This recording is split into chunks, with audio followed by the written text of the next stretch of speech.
জীবনে চারটা কথা বলে যেদিন থেকে মুখ ফুটে আর যেদিনে মুখে তালা পড়ে যায় আজরাইল দেয়। এই চারটা কথা কি? একটা হলো ভালো কথা, একটা হলো খারাপ কথা, একটা প্রয়োজনীয় কথা, একটা অপ্রয়োজনীয় কথা। ভালো কথা কাউলুন মারুফুন সাদাকাতুন, আল্লাহ বলছেন যে ভালো কথা হলো সাদকার মতো। আর খারাপ কাউল কালেমাতিন খাবিসাতিন কাসাজারাতিন খাবিসাতিন কালেমাতিন তৈবাতিন কাসাজারাতিন তৈবাতিন। কেউ যদি ভালো কথা বলে, সে একটা ভালো গাছ লাগিয়ে দিল, ওই ফল থেকে গাছ হবে, ফল থেকে গাছ হবে, নেকি পেতে থাকবে।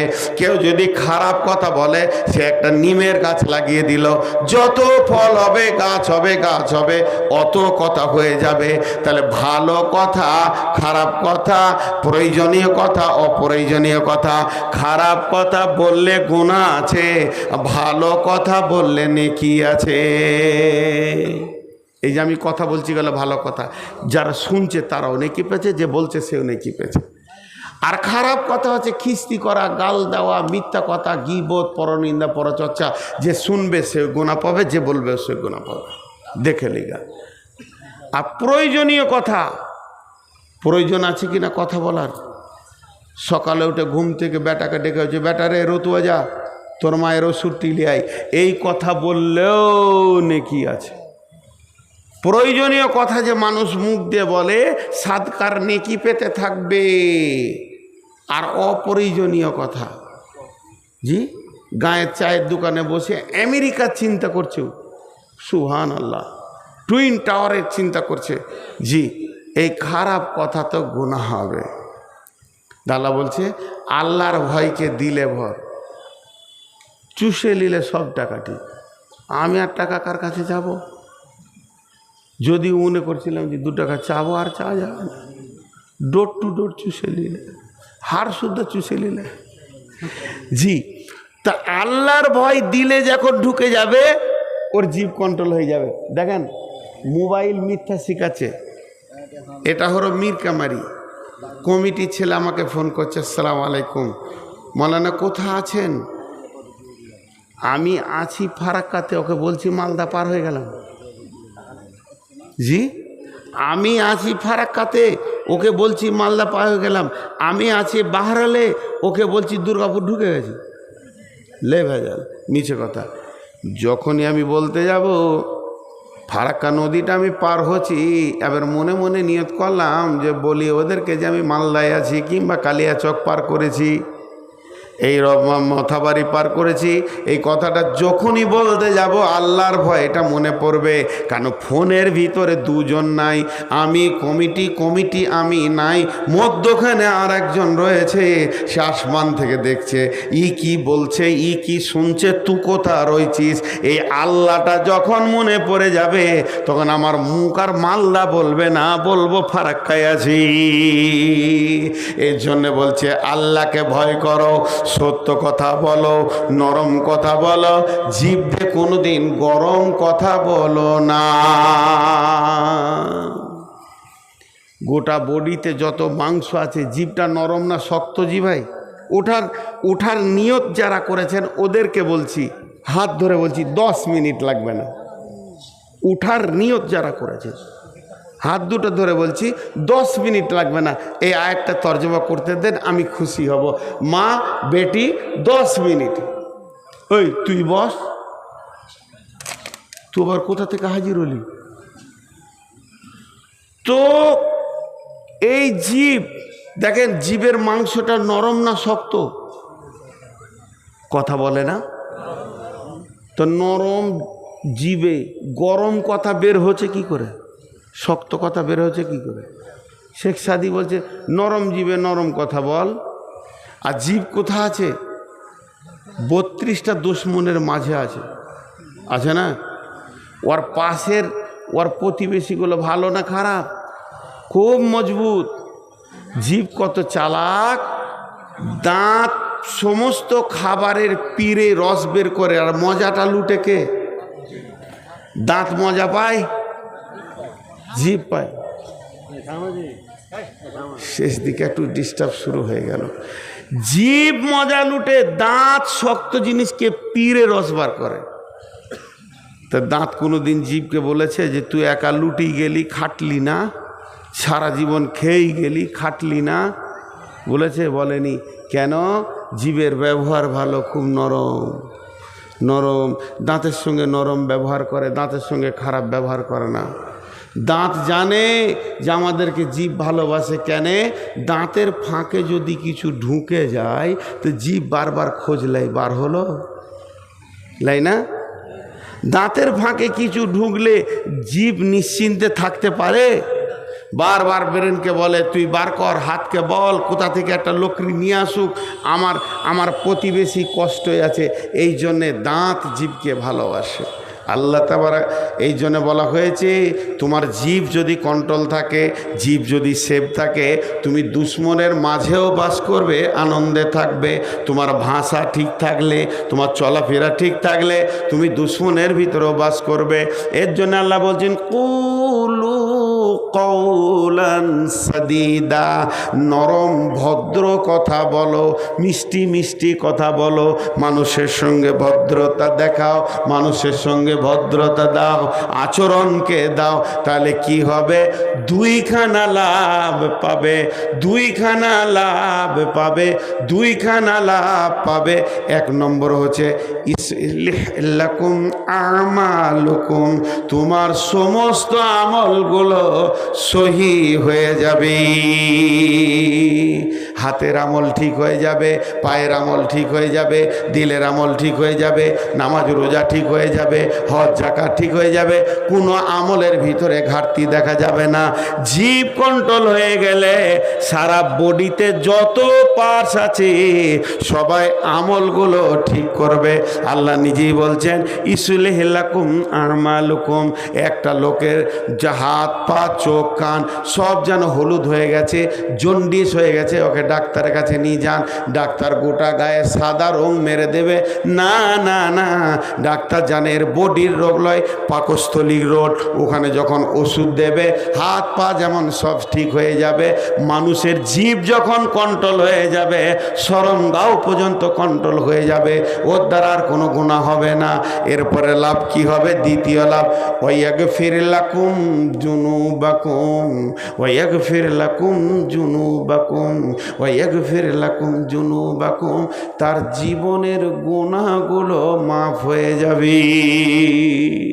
বলেন আলহামদুলিল্লাহ। কেউ যদি নিয়ত করে আজ থেকে সত্য কথা বলবো, গীবত করব না, জিভকে কন্ট্রোলে রাখবো, আল্লাহ বলছে ওর বিগত জীবনের গুনাহ মাফ মাফ মাফ করে দেবে। তারপর আল্লাহ বলছেন ওমাইয়ুতি আল্লাহ ওয়া রাসূলাহু, যে আল্লাহ এবং রসুলের এতাতের ভিতরে ঢুকে যাবে, ফাকাদ ফাজা ফাউজান আযীমা, সব থেকে বড় সফলতা সে দেখতে পাবে। সব থেকে বড় সফলতায় পৌঁছে যাবে, সব থেকে বড় সফলতায় পৌঁছে যাবে। হে আমার মা, ওরে আমার বোন বেটি, জিভকে কন্ট্রোল করি। হে আমার ভাই বন্ধু, জিভকে কন্ট্রোল করি।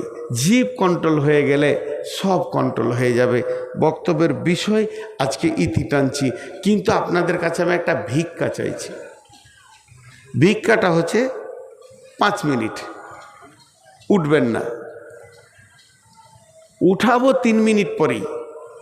যতগুলো লোক বসে আছেন, এটা মসজিদ কেন্দ্রিক আয়োজিত মাহফিল। এই মসজিদটা বড় সুন্দর বানিয়েছেন। প্রথমে একটা কবিতা পড়েছি না, ওয়েজে কম কি ও পুখতা খিয়ালি না রেহি, বরকে তাবি না রাহি, সোলা মাকালি না রাহি। এর মানে হচ্ছে আল্লামা কবি ইকবাল বলছে যারা বক্তা এরাই হচ্ছে প্রথম ভণ্ড, লুটেরে পার্টি। যেমন আমাকেই আগে ধরেছে। তা এরা যেমন সমাজকে ওয়াজ নসিহত করে নিজের দিকে আকর্ষণ করছে, তেমনি যারা শ্রোতা এদেরও ত্রুটি আছে, এরা খালি শুনতে যায়, আমলের নিয়ত করে না। তারপরে বলছে রহ গয়ে রসমে আজা রুহে বেলালি না রহি। এখন আজান হচ্ছে আল্লাহু আকবার, আল্লাহু আকবার, যে বেলাল আজান দিয়েছিল ওই শব্দগুলো দিয়েই আজান হচ্ছে, কিন্তু বেলালের মতো আন্তরিকতা কারণ নাই। আর মসজিদে মারসিয়া খাঁ হ্যায় কে নামাজি না রাহি, মসজিদ পাকা হচ্ছে। আমিও মসজিদ করলাম প্রায় 2-2.5 কোটি টাকা দিয়ে, 2-3টা মসজিদ মিলিয়ে বলছি। পাকা হলো, মার্বেল হলো, আমাদের কপালগুলো মার্বেল পাথরে মাথা ঠুকছে, আর মাথার ওপরে ফ্যান ঘুরছে, আবার এসি হয়ে গেল, কিন্তু আমাদের নামাজের খবরটা ছাদ পার হচ্ছে না।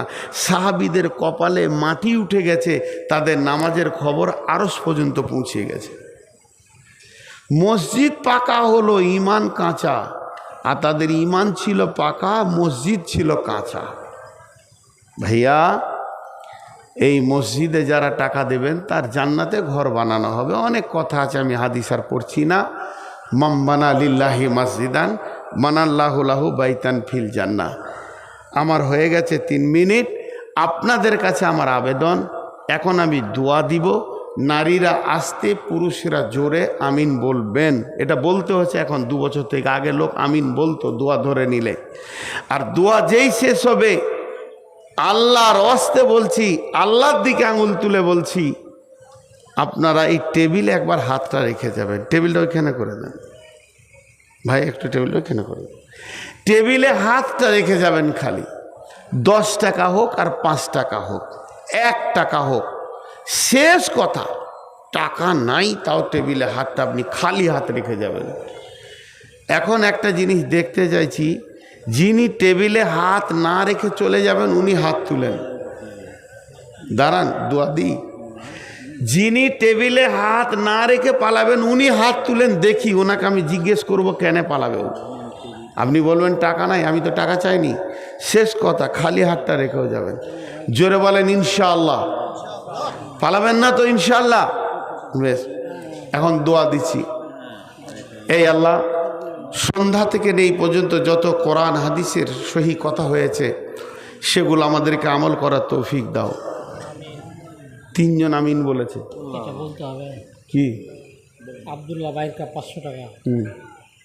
আমি বলে দেবো। মাসুদ বিহাই আমাদের, হ্যাঁ, বাদু 1000 টাকা। বাঁধা হয়েছে, ঠিক আছে, ওটা বলা হবে। ঘর কা মুরগি ডাল বরাবর, যে বাঁধা পড়ে গেছে ওটা সহজ, এটাকে ছাড়ি না। এই আল্লাহ, সন্ধ্যা জনকে তো গোটা জিলা হয়ে গেছে, ওইটা কি করে গোটাবে ও? গীবত এমন একটা জিনিস, বন্দুকের গুলির মতো, বেরিয়ে গেলে রিজাল্ট যা হবে হবে, আর ফিরিয়ে আনা যাবে না। পৃথিবীর কোনো পাপ এইরকম নাই যে এজেন্ট হয় পাপের। আমি জেনা করেছি একবার, একটা জেনার নাকি গুনাহ লেখা হলো, আবার 2 মাস পরে সুযোগ পেয়ে গেলাম, সামালতে পারলাম না, আবার জেনা করলাম, 2টো জেনার গুনাহ লেখা হলো, 3টে জেনার গুনাহ লেখা হলো। আমার বিচার হবে, 3টে জেনার যতটা শাস্তি হয় আল্লাহ আমাকে দেবে। আমি সুদ খেয়েছি 2 কোটি টাকার, 2 কোটি টাকার সুদের যে আমার বিচার আছে, বিচার হবে। আমি মদ খেয়ে মাতাল হয়ে 22 বছর কাটিয়েছি, তার বিচার আমার হবে। কিন্তু এজেন্ট তৈরি হবে না, আর এর এজেন্ট তৈরি হয়ে যাবে। ওগুলো গোটাবে কি করে? ওগুলো গোটাবে কি করে? প্লাস্টিক যেমন পানিকে টানে না, লাইলন পানিকে টানে না। প্লাস্টিক পানি টানবে না, সব করবে না, লাইলন সব করবে না। কিন্তু স্পঞ্জ এমন জিনিস, ওকে পানি পড়লে পানি স্পঞ্জ ধরে নেবে। তেমনি যত গুনাহ আছে সমস্ত গুনাহ অন্য গুনাহকে টানে না, অন্য জনার গুনাহকে নিয়ে বোঝ করে না। আর গীবত হলো স্পঞ্জের মতো, আপনি যার গীবত করবেন নিয়ত করালেন, এখনই জালসার শেষে আপনি কার কথা আমাকে শোনাবেন এটা নিয়ত করেলেন, আগে নিয়ত করেন ওর গুনাহগুলো আমি লিব, আমার নেকিগুলো দিব, তারপরে গীবতটা শুরু করেন। এই জন্যই তো বলছে আল গীবাতু আসাদ্দু মিনাজ জিনা। মানুষ সারা জীবনে 4টা কথা বলে,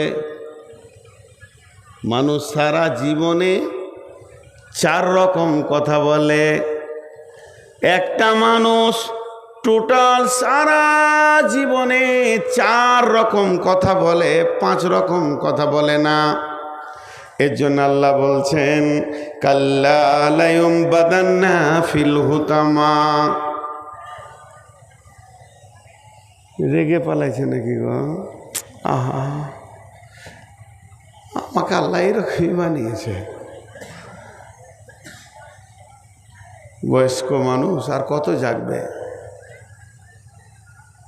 আল্লাহ তাবারাক ওয়া তাআলা বলছেন এই শ্রেণীর আমল যারা করবে, জীবের গুনাহ যারা করবে, কাল্লা লায়ুমবাদান্না ফিল হুতামা, কখনোই নয় তাদেরকে আমি হুতামা নামে জাহান্নামে দিব। অমা আদরা কামাল হুতামা, নবী হে তোমাকে কে জানালো, কে বুঝালো হুতামা কি? হুতামা সম্পর্কে তুমি কিছু জানো কি? আদরা কামাল হুতামা নারুল্লাহিল মুকাদা, নারুল্লাহিল মুকাদা, নারুল্লাহিল মুকাদা। এইটা কাঠের আগুন, এইটা কয়লার আগুন, এটা পেট্রোলের আগুন, এটা ডিজেলের আগুন, এইটা কারেন্টের আগুন, এটা কিরোসিনের আগুন। আগুনের বিভিন্ন ভাগ আছে। এটা কারেন্টের হিটার চলছে। আর নারুল্লাহ বলতে ওটা আল্লাহর প্রজ্বলিত আগুন। আল্লাহ বলেছে জল জ্বলতে শুরু হয়েছে, আল্লাহ বলবে ধর, লেপ্টে ধরে নেবে। পিজ যেমন মানুষের গাকে ধরে নেয়, জাহান্নামের আগুন অমনি লেপ্টে ধরে নেবে। নারুল্লাহিল মুকাদা আল্লাতি তাত্তালিউ আলাল আফিদা। আপনারা সকলে আমার গায়ে যদি আগুন জ্বালিয়ে দেন, আমি জ্বলে যাব, পুড়ে যাব, আবার হসপিটালে দেবেন, ঠিক হয়ে যাব। কিন্তু ওই আগুন যদি আমার রগ কেটে দেয়, আমার কলিজাটাকে ভাপিয়ে দেয়, আর বাঁচানো সম্ভব হবে না। আল্লাহ বলছে আমার আগুনটা এমন আগুন হবে, চামড়া যত ডিগ্রি সেলসিয়াসে পুড়বে, তত ডিগ্রি সেলসিয়াসে হাড় পুড়বে, হাড়ের মগজার ভিতর দিয়ে আগুন ধরবে, রগে রগে রগে রগে ধরবে। আল্লাতি তাত্তালিউ আলাল আফিদা, কলিজা ফেফসা একই ডিগ্রি সেলসিয়াসে জ্বলবে। এটা আমার আগুন। তাহলে গীবতকারীদের সাজাটা একবার দেখলেন। আল্লাহ বলছে কখনোই নয়, তোকে ওই জায়গাতেই যেতে হবে। জবানকে বন্ধ করলে বেঁচে যাবি, আর জবান খুলবি তো ফেঁসে যাবি। জবানকে বন্ধ করলে বেঁচে যাবি, জবান খুলবি তো ফেঁসে যাবি। সেখানে কি হবে? আল্লাতি তাত্তালিউ আলাল আফিদা ইন্নাহা আলাইহিম মুসাদা ফি আমাদিম মুমাদ্দাদা। সেখানে মজবুত করে বাঁধা হবে। জাহান্নামে বড় বড় খাম্বা আছে, খাম্বাতে আগে তোকে বাঁধা হবে, তারপরে হুতামা নামে আগুনটা তোর ওপরে ছাড়া হবে।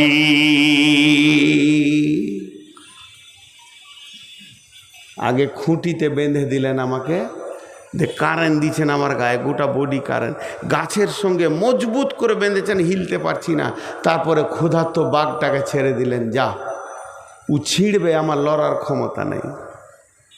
তো হুতামা নামে জাহান্নামে আগে বাঁধা হবে খাম্বাতে, তারপর আগুন চালানো হবে। কার জন্যে?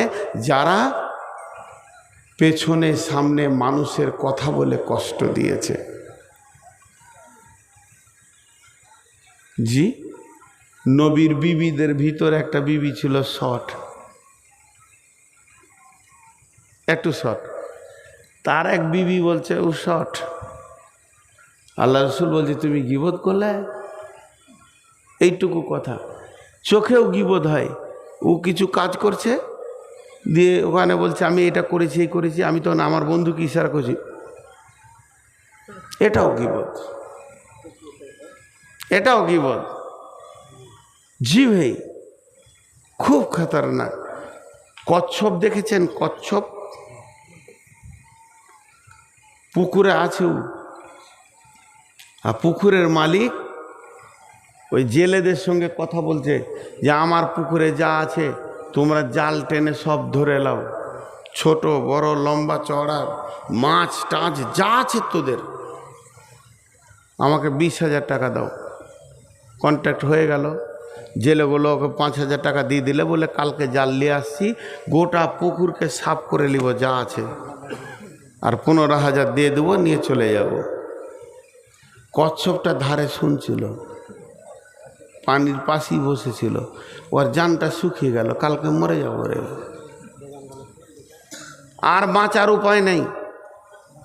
জেলে আর পুকুরের মালিক যখন বাড়ি চলে গেছে, তখন একটা বগ এলো উড়ে, ওই পাশেই বসেছে। আর তবে কচ্ছপটাকে তো বলছে, তোর মন কেন খারাপ রে?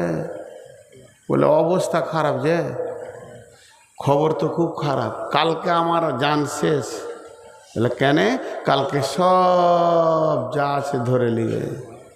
বলছি, চিন্তা করিস না, আমি খুব ভোরে আসবো, ফজরে আজান হবে তখন, আর একটা লাঠি নিয়ে আসবো, আর আমার আরেক বন্ধুকে নিয়ে আসবো, আমরা দুইজন লাঠির দুধারে উড়বো, তুই মাছটা ধরে নিবি, তোকে নদীতে ফেলে দেবো, ভেজাল চুকিয়ে দেবো, তোকে নদীতে ফেলে দেবো। ও তো খুশি। ঠিক ফজরের আজান দিচ্ছে মসজিদ, তখন একটা এত বড় কমচিলে দুই বন্ধুতে চলে এসে বলছে, তুই মাঝখানে ধর। উড়ার আগে বগটা বলছে, যা করবি করবি, মুখ খুলিস না, তুই যা করবি করবি, মুখ খুলিস না। ওপর থেকে দেখছে ওই জেলেরা জাল আর বড় বড় হাঁড়ি নিয়ে চলে আসছে, তখন ও খুশি হচ্ছে খুব। তো বকগুলো বলছে, খুশি হ, মুখ খুলবি না, মুখ খুলবি তো জান চলে যাবে। তো আর এত খুশি হয়েছে, সামলাইতে পারেনি, মুখ খুলে মনে মনে বলতে দিয়ে জোরে বলে দিয়েছে, ছাই খাবি, ছাই খাবি। আর ছাই খাবি বলতে গেছে, কাঠি ছাড়া গেছে, আর খড়াক করে হাঁড়িতে পড়েছে। তখন ও ওদের সর্দারকে বলছে, সর্দার আজকে স্যাত কত ভালো গো, পানিতে নামার আগে মাল পেলেছি। মুখ খুললো তো জান চলে গেল। তেমনি গিবাদ বড় কঠিন জিনিস। গিবাদ, মুখ খুব সাবধান। আল্লাহ তাবারাক ওয়া তাআলা বলছেন, ইয়া আইয়ুহাল্লাযীনা আমানুত্তাকুল্লাহা ওয়া কুলু কাওলান সাদীদা ইসলিহ লাকুম আমালাকুম ওয়া ইয়াগফির লাকুম যুনুবাকুম ওয়া মান ইউতি'ল্লাহা ওয়া রাসূলাহু ফাকাদ ফাযা ফাওজান আযীমা। এই আয়াতটা তর্জমা করে শেষ করে দিব, উঠিয়েন না। মনে হয় যেন ডেট পার হচ্ছে নাকি রে? ডেট পেরিয়েছে, হ্যাঁ 4 মিনিট পেরিয়ে গেছে। আমার জলসা তো আজকে কুমিরপুরে, সাদলি চকে। দেখ কথারি চশমা ভোল্টেজ, 1000 ভোল্টেজ চশমা লাগিয়েছিস। যে একটা তর্জমা করি উঠবেন না, একসঙ্গে উঠবো। যার শেষ ভালো তার সব ভালো। মা বোনেরাও বসেন, এ আয়াতের তর্জমা খুব তথ্য আছে। 10-15 মিনিট লাগবে, বেশিক্ষণ লাগবে না, 10-15 মিনিট।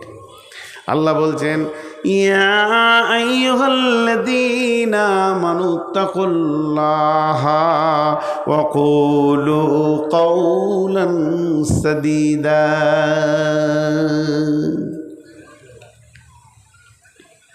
চোখের অপারেশন করা দেখেছেন? চোখের অপারেশন করা দেখেছেন? চোখের পাতা তো প্রতি সেকেন্ডে মাছে, প্রিক প্রিক প্রিক প্রিক করে মাছে না জি। আমি দেখেছি বোলপুরে একবার, তখন ছেলে মানুষ ছিলাম। ডাক্তার অপারেশন করবে, একটা রুগীকে সইয়েছে, ওর মুখে একটা লাল কাপড় দিয়েছে, খালি এই চোখটা বেরিয়েছে। তোর চোখ তো পিটিক পিটিক করছে, কাটবে কখন? ওকে একটা ট্যাবলেট খাইয়ে দিলে, আর যখনই ট্যাবলেটটা খাইয়ে দিলে চোখের পিটিক পিটিক বন্ধ হয়ে গেল, চোখটা ভেসে গেল, আর চোখ নড়ে না, ডানে যায় না, বামে যায় না, আগে যায় না, পেছনে যায় না। তাহলে ট্যাবলেটটা কী ছিল? আমি একটা ট্যাবলেট আজকে আপনাদেরকে দিব। এই ট্যাবলেটটা যে যে যে যে খেতে পারবে, আমি আল্লাহর উপরে ভরসা করে বলছি তার জিভ কন্ট্রোল হয়ে যাবে। আল্লাহ তাবারাক ওয়া তাআলা বলছেন, ইয়া আইয়ুহাল্লাযীনা আমানু, হে ঈমানদারেরা, ইত্তাকুল্লাহ, আল্লাহর ভয়কে দিলে ভরে নাও। যখন আল্লাহর ভয় ঢুকে যাবে তোমার জিভ কন্ট্রোল হয়ে যাবে। আল্লাহর ভয়ে জিভ কন্ট্রোল হবে কি হবে না? আরে হ্যাঁ না বলে না? হ্যাঁ, কদিন আগে একটা উদাহরণ দিলাম, আজকে ওই উদাহরণটা দিচ্ছি, মালতীপুরে দিয়েছি। জি, ইঁদুর। এই যে আজকে জালসার দিন, এক বস্তা মাল নিয়ে এসছে, ওই বস্তাতে আছে লবণাক্ত জিনিস, চানা আছে, কেক আছে, আর কি আছে, ফল আছে, ফ্রুট আছে, কলা আছে, বিস্কিট আছে, আর একটা ইঁদুর ঢুকে গেছে। আর ইঁদুরটা খুরখুর খুরখুর খুরখুর করে বেড়েছে। ও নিয়ত করছে, জালসার দিন এত খাবার আমাকে কেন দিলে রে? কমিটি ভালোই তো, কোনটা দিয়ে শুরু করবো কাজ খুঁজে পেছে না। মিষ্টি দেখে শুরু করব, না ফল দিয়ে শুরু করব, না ওই সিঙ্গাড়া দিয়ে শুরু করব। এই খুরখুরানি শব্দ শুনে কমিটির একটা ছেলে বলছে, ভিতরে কে খুরখুর করছে রে? এমনি করে লাঠি মেরেছে। যেই লাঠিটা বস্তার ওপরে মেরেছে, ইঁদুরটা চুপ করে দাঁড়িয়ে গেছে, খাওয়া ভুলে গেছে। তোর জানে ভয় এসে গেছে, আমাকে এবার মেরে ফেলবে, এরা বুঝে নিয়েছে। এই ভয় যখন ঢুকে যায়, যেমন স্থির হয়ে যায় মানুষ। আল্লাহ তাবারাক ওয়া তাআলা বলছেন, তোর জিভকে কন্ট্রোল করার মতো পৃথিবীর কোনো ট্যাবলেট নাই। তোর জিভকে কন্ট্রোল করে দেয়, জিভকে স্থির করে দেয়। তার দিয়ে বাঁধলেও হবে না, তার কাঁটা দিয়েও হবে না, ওকে দাঁতের সঙ্গে বাঁধলেও হবে না। জিভ বড় বেয়াদব, ও যেমন করি হোক কথা বলে নেবে, কিন্তু ওর গায়ে হাত দিতে হবে না, ওকে তার কাঁটা দিয়ে বাঁধতে হবে না, ওখানে তার কাঁটা পিটাতে হবে না, কাঁটা দিয়েও বাঁধতে হবে না। একটা জিনিস কর, ট্যাবলেটের মতো আল্লাহর ভয়টা পেটের ভিতরে ভরেলে, যখন তোর ভিতরে আল্লাহর ভয় ঢুকে যাবে, জীব অটোমেটিক কন্ট্রোল হয়ে যাবে। মানুষ সারা